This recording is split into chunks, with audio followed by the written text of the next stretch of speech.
You ask Tiger to solve. This deals with linear equations with one unknown. The final result is a equals -7/5.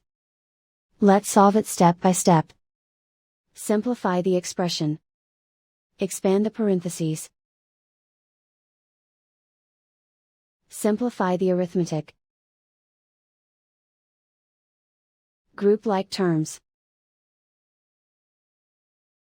Multiply the coefficients. Simplify the fraction. Group all a terms on the left side of the equation. Add 8 to both sides. Group like terms. Simplify the arithmetic. Group like terms. Simplify the arithmetic. Group all constants on the right side of the equation. Subtract 12 from both sides. Simplify the arithmetic.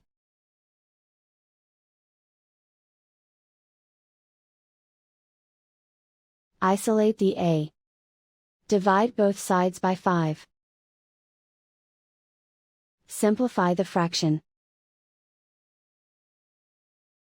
And so the final result is a equals -7/5.